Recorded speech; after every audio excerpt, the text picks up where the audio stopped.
Very good morning scholars. चलिए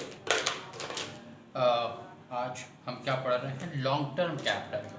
ठीक है, शॉर्ट टर्म कैपिटल गेन के बाद में नेक्स्ट है LTCG। LTCG यानी कि लॉन्ग टर्म कैपिटल गेन या फिर दीर्घकालीन पूंजी लाभ। ठीक है, अब आपने देखा था शॉर्ट टर्म कैपिटल गेन में कि कोई असेट्स जो है असेसी के पास में 12 महीने 24 महीने अलग अलग क्लासिफिकेशन थे, 12 24 या 36 महीने तक या उससे कम रखी रहे। ये रखी रहे का मतलब ये समझिए कि खरीदने से लेकर बेचने तक का ड्यूरेशन होता वो। हाँ, तो यदि इतने दिनों तक रखी रहे तो वो शॉर्ट टर्म है। तो जस्ट इसका एडवर्स अपोजिट जो है वो क्या हो जाएगा कि यदि कोई असेट्स 12 वही अलग अलग केस में 12 महीने 24 महीने 36 महीने से अधिक तक असेसी के पास में करदाता के पास में रखी हो तो वो आपका लॉन्ग टर्म कैपिटल असेट्स कहलाती है। और इस प्रकार से होने वाला लाभ लॉन्ग टर्म कैपिटल गेन या फिर loss long term capital loss कहलाता है। सिंपल सी बात है। ठीक है, अब यहाँ पर असेट्स कौन कौन सी थी जिन पर आपने देखा था, तो आपने देखा था कि जो फिक्स्ड असेट्स हैं या स्थायी संपत्तियां हैं जैसे भूमि भवन वगैरह, जो अचल संपत्ति जैसे कहते हैं इसको, यदि आप लॉ की टर्मिनोलॉजी में देखें तो हिंदी में उसको स्थावर संपत्ति इस तरह का शब्द प्रयोग करते हैं, लेकिन आप ध्यान में रखें इसको, वहाँ दो तरह की संपत्ति स्थावर और जंगम। ठीक है, लेकिन यहाँ पर आपको चल और अचल ही ध्यान में रखना है या फिक्स्ड और करेंट असेट्स रखना है। एक और असेट्स होती है, आपने पढ़ रखा है लिक्विड असेट्स। ठीक है, लिक्विड असेट्स यानी जो आपकी तरल संपत्ति, तरल का मतलब ये नहीं, लिक्विड का मतलब ये नहीं कि पानी बन गई वो असेट्स आपकी पिघल गई तो वो असेट्स हो गए, नहीं। जिस असेट्स में रीपेमेंट कैपेसिटी जितनी अधिक होती है वो उतनी लिक्विड कहलाती है। तो जैसे कि कैश इन हैंड, आपकी जेब में पैसा हो तो कहते हैं ना कि जब मार्केट में चले जाओ सब कुछ खरीद सकते हो। तो जो कैश इन हैंड है, कैशड बैंक भी है आपका, कैश इन हैंड कैशड बैंक जो है, और एक और होता है मार्केटेबल सिक्योरिटीज़ भी, लेकिन प्रॉपरली देखा जाए तो कैश इन हैंड कैशड बैंक जो है वो एब्सोल्यूट लिक्विड असेट्स हैं, पूर्णतया तरल संपत्तियां हैं। और जो लिक्विड है वो करंट भी है। ठीक है, जो लिक्विड है वो करंट भी है। और यदि आपने देखा होगा करंट असेट्स में, ये पढ़ा आपने मैनेजमेंट अकाउंट में, यदि नहीं पढ़ा तो पढ़ेंगे आप, ऐसे शायद 12th में तो ज़रूर आपने देखा होगा कैश फ्लो में, कि करंट असेट्स में से स्टॉक और प्रीपेड एक्सपेंसेस को आप माइनस कर देते हैं तो हमें लिक्विड असेट्स मिलते हैं। ठीक है, और यदि करंट लाइबिलिटीज़ में से बैंक ओवरड्राफ्ट को माइनस करते हैं, अलग कर देते हैं, तो लिक्विड लाइबिलिटीज़ आती हैं। क्लियर है ये, या क्विक, लिक्विड के लिए क्विक भी बोलते हैं।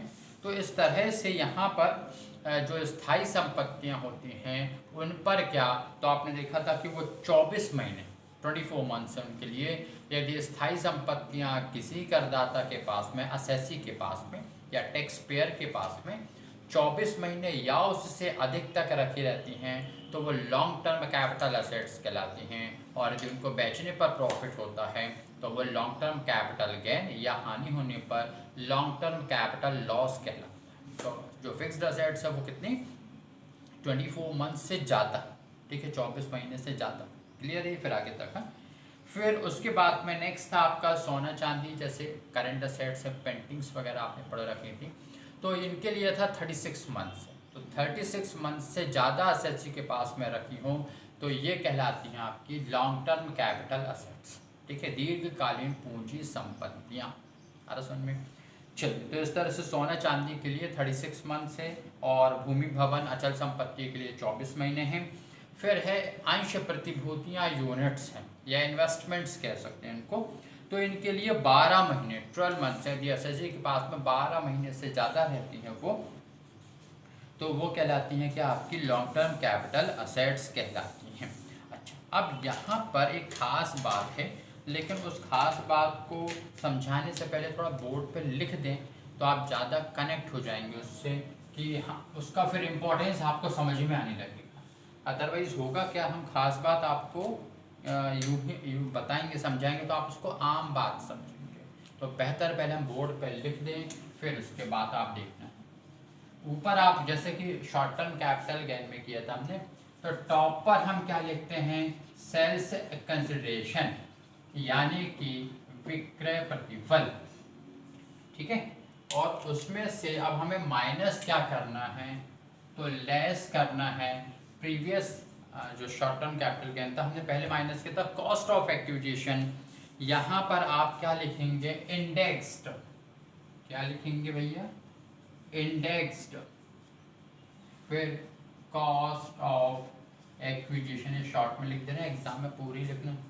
तो इंडेक्स्ड कॉस्ट ऑफ एक्विजिशन, फिर और क्या वहाँ पे लिखा था हमने, कॉस्ट ऑफ इम्प्रूवमेंट, तो यहाँ पर आप क्या लिखेंगे, इंडेक्स्ड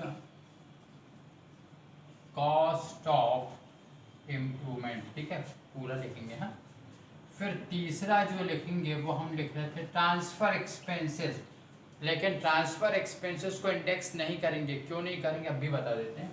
तो थर्ड वन इज ट्रांसफ़र और other expenses, you can say other expenses also. तो ट्रांसफ़र एक्सपेंसेस या फिर हस्तांतरण व्यय। अब यहाँ पर ये किस तरह से ये इंडेक्स्ड, ये क्या बना है, तो देखिए यहाँ आपने देखा, मान लीजिए कोई एसेट्स आपने, जो कोई प्लॉट है, मान लीजिए आपने 5 लाख रुपए का खरीदा, ठीक है, 5 लाख रुपए का कब खरीदा था, आज से 10 साल पहले, ठीक। और अब आप उसको जो है सेल कर रहे हैं 50 लाख रुपए में, ठीक है। कितने में खरीदा, 5 लाख रुपए में खरीदा और 10 साल पहले खरीदा, और अब आप उसको बेच रहे हैं तो वो कितने में जा रहा है, 50 लाख रुपए में। अब यहाँ पर ये क्या हुआ, 36 महीने से ज़्यादा रही ना आपके पास में असेट्स वो, तो यहाँ पर क्योंकि मैक्सिमम 36 मंथ था और आपके पास 10 साल तक रही है, तो भूमि भवन के लिए 24 महीने थे, तो 24 महीने 2 साल से तो ज़्यादा ही रही है असेट्स आपके पास में, सब प्लॉट मतलब। तो इस तरह से आपने जो डिफरेंस आया, यदि अदर एक्सपेंसेस और ट्रांसफ़र वगैरह इम्प्रूवमेंट वगैरह मान लीजिए आप 2 लाख रुपए और मान लें, तो टोटल वो कितने का हो गया प्लॉट आपका, 7 लैक्स का, और बैच कितने में रहे हैं आप उसको, 50 लैक्स में। तो आप 50 में से ये 7 लैक्स आप माइनस करेंगे तो डिफरेंस 43 लैक्स जो है 43 लाख रुपए है, चूँकि ये लॉन्ग टर्म कैपिटल गेन है, इसलिए आपको 20% और आजकल 4% जो एजुकेशन सेस भी लगने लगा, ठीक है। एजुकेशन सेस क्या होता है, आपने देखा होगा कि गवर्नमेंट जो रहते हैं वो चलाती है ना आपके मिड डे मील्स वगैरह चलाती, मिड डे मील्स जो दोपहर में खाना मिलता है गवर्नमेंट स्कूल में बच्चों को, या उनकी शिक्षा पर किताबें फ्री और साइकिल फ्री, यूनिफॉर्म फ्री बच्चों को दी जाती हैं, तो वो सबका खर्चा गवर्नमेंट कहाँ से लेगी, तो ये टैक्स पेयर एसएससी से लिया जाता है। तो जो जितना ज़्यादा टैक्स दे रहा होगा उतना ज़्यादा वो एजुकेशन सेस दे रहा होगा, ठीक है।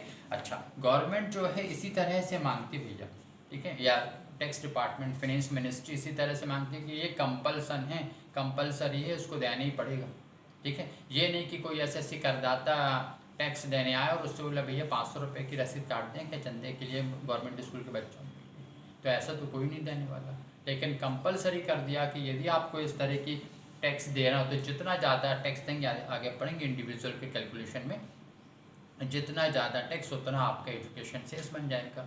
तो 20% पे 4% है, ध्यान रखना, 20 + 4 नहीं है, 24 नहीं है, 20% का 4% निकाला तो 0.8 आएगा, 20 चौक 80, 24 से 80, तो ये 20.8% लॉन्ग टर्म कैपिटल गेन पर जो है वो आपका 20.8% लगेगा। तो यहाँ पर आप देख पाएंगे कि वो जो डिफरेंस आया था ना 43 लैक्स का, उस पर आप 20.8% निकालेंगे, ठीक है। लेकिन चूँकि ये 10 साल पुरानी संपत्ति थी तो करदाता से कहा जाएगा कि नहीं भैया एक काम करो, आपको हम इंडेक्स कर दे रहे हैं उसको। इंडेक्स का मतलब कि 10 साल पहले आपने इतने में खरीदी थी, यदि आज ही खरीदते तो कितने में पड़ती, हमारा समझ में, तो उसको सूचकांकित करना कहते हैं। इसके इंडेक्स नंबर आपको दे रखेंगे, तो सूचकांकित किया जाता है, और ये सूचकांकित करने के बाद में इंडेक्स कैलकुलेशन करने के बाद में पता चला कि भैया ये अब जो है वो 30 लैक्स की होगी। यदि आज खरीदी जाती तो 30 लाख रुपए में खरीदी जाती, तो 30 में खरीदी आपने और आपका और भी खर्चा जो है मान लीजिए 2 लाख रुपए, तो 32 हो गया। बैच आप कितने में रहे थे, 50 लाख रुपए में, तो 18 लाख रुपए पे आप 20.8% टैक्स दें, तो इस तरह से उस करदाता के साथ में न्याय संगत बात हो गई है कि उसको उतना सारा 20.8% के हिसाब से टैक्स देना पड़ता, क्योंकि वो इंडेक्स कर दिया गया, डिफरेंस को जो है कम कर दिया गया, जिसके कारण से उसको उतना टैक्स नहीं देना पड़ता। सारी कहानी समझ में, ये सत्य कथाएं आपको ध्यान में रखनी है। अब ये इंडेक्स किस तरह से है, तो पहले आप इसको इस तरह से समझें कि इनकम टैक्स एक्ट कब का है, 1961 का, 1961 का। और 1961 ही क्यों है, 62 क्यों है? क्या जो भारत चाइना का युद्ध चल रहा था इसलिए नहीं बना, या उससे पहले बना लिया, या बाकी मुसीबतें थी? नहीं, उसका बेस्ट लॉजिक ये है कि ये 1860, देखो 1860 में, पहले तो 1857 1857 का आपको फ्रीडम फाइट, स्वतंत्रता संग्राम, ये तो ज़रूर पढ़ रखा आपने, है ना। तो 1857 में जो फ्रीडम फाइट, स्वतंत्रता संग्राम हुआ, उसमें ब्रिटिश गवर्नमेंट को हैवी लॉस हुआ था, जिसको कंपनसेट करने के लिए मिस्टर जेम्स विल्सन की चेयरमैनशिप में, अध्यक्षता में कमेटी बनी थी, अंग्रेजों ने बनाई थी। और मिस्टर जेम्स विल्सन ने कहा था कि नहीं, अब इंडियंस पर टैक्स लगाया जाएगा। तो ये बात हुई थी 1860 में, 1861 से उसकी शुरुआत हुई।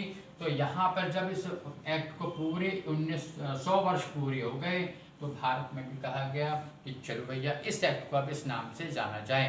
तो 100 वर्ष में 100वीं जयंती मनाने, या जो भी आप कहें, उसके उपलक्ष्य में इसको IT एक्ट 1961 बना, ठीक है। उसके बाद में जैसे जैसे 20 वर्ष गुजरे, तो वस्तुओं की, संपत्तियों की कीमतों में वृद्धि हुई, ठीक है। ऐसा नहीं होता कि बिल्कुल बना है तो 2-4 साल में उसका इंडेक्सिंग शुरू कर दिया, 20 वर्ष, ठीक है, पहले एक्ट को आगे बढ़ने तो दो। तो 20 वर्ष के बाद में इसको इंडेक्स किया गया पहली बार कि भैया यदि कोई संपत्ति करदाता के पास में दीर्घकालीन है, तो यदि 1981 या इससे पहले है तो उसकी वैल्यू 100 मानी जाएगी, तो उसको 100 बेस बना दिया गया, ठीक है। ऐसा कई वर्षों तक चलता रहा, कई मतलब 20 वर्षों तक और चला, और फिर आ गया 2001। तो आजकल अब 2001 को बेस ईयर बना दिया गया है, और इसका इंडेक्स हो गया है 100, ठीक है। और बस अभी 2-4 साल और समझ लें, उसके बाद में 20 वर्ष 2021 को जो है बेस ईयर बना दिया जाएगा, समझ में। तो ये इसको आजकल जो है 2001 को है, या 2001-2, अच्छा, ये जो ईयर होते हैं ये फाइनेंशियल ईयर होते हैं, वित्तीय वर्ष होते हैं, असेसमेंट या कर निर्धारण वर्ष नहीं होते। तो जो फाइनेंशियल ईयर जो इंडेक्स है वो फाइनेंशियल ईयर का कहलाता है, क्योंकि कैलकुलेशन तो आप फाइनेंशियल ईयर की इनकम पे करते हैं ना कि असेसमेंट, तो जस्ट एक प्रोसेस है आपकी वो, ठीक। तो इस तरह से 2001-2 वित्तीय वर्ष का इंडेक्स है 100, 2 और 3 का है 105, 105, फिर 109, 113, ये याद रख लेना। 2022-23 तक का, 2022-23 का कितना है 331, 331। और ये सब कहाँ से चले आ रहे हैं, तो बाकायदा इसका कैलकुलेशन होता है। ऐसा नहीं कि चिट्ठी में लिखे और ड्रॉ किया, हवा में उड़ाया, और जिसने जो पकड़ ली और उसमें आया उसने बोले चलो 2022-23 का 331 ही रहेगा, ऐसा बिल्कुल भी नहीं, प्रॉपरली कैलकुलेशन होता है इसका, ठीक है। तो इस तरह से जो है ये आपकी लिस्ट है इंडेक्स वाली, ये आप बिल्कुल अच्छे से रोज़ सुबह दोपहर शाम, सुबह दोपहर शाम, ऐसा आप 4-4 याद करें, 1 या 2 दिन में आपको अच्छी तरह से याद हो जाएंगे। हालांकि एग्ज़ाम में दिया रहता है कि इसका इंडेक्स ये है, लेकिन मान लीजिए नहीं दिया तब, तो आपका तो सवाल गया फिर काम से, है ना। तो बेहतर है कि आप जो है पहले से उसको याद रख लें, क्योंकि बहुत बड़ी चीज़ नहीं है, आप कर पाएंगे, और उसके बाद में सवाल करेंगे, ठीक है। चलिए, तो अभी यहीं तक, बाकी का नेक्स्ट क्लास में। Thank you.